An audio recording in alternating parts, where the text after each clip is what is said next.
Okay, Ken, this is your first day at golf school.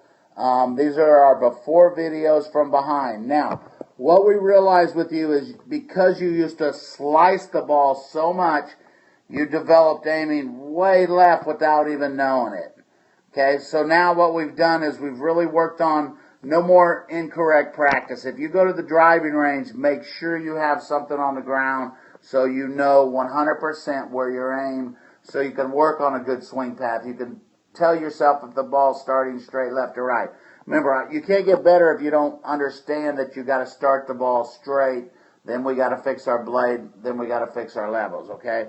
Levels probably first. Now, we didn't really make a whole bunch of adjustments with your backswing, except we've really got to get the weight on the balls of the feet down there, okay?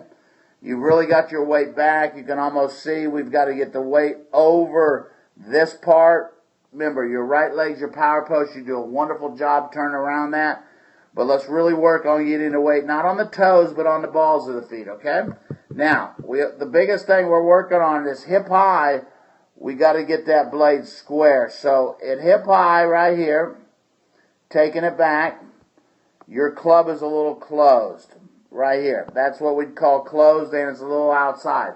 So we need to get it on your toe line, but we need to get the toe of the club. We need the club more right in here, but we need the toe of the club to the sky, and that's a real easy fix for you. So we'll work on that as we go out.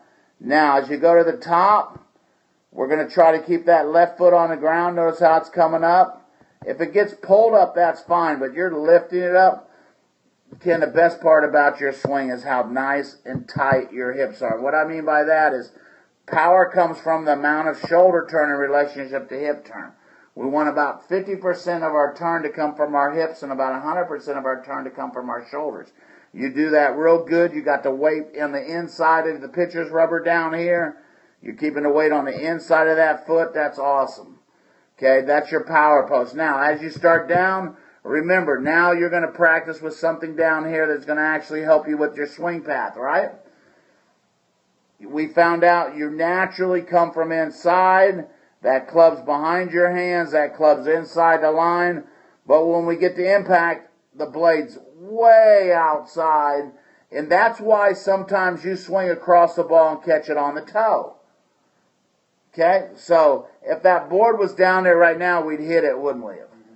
So that's going to help you. And when we put the board, you kind of got a little scared, and we pulled away from it a lot, right? And you can see how you hit it, kind of cut across.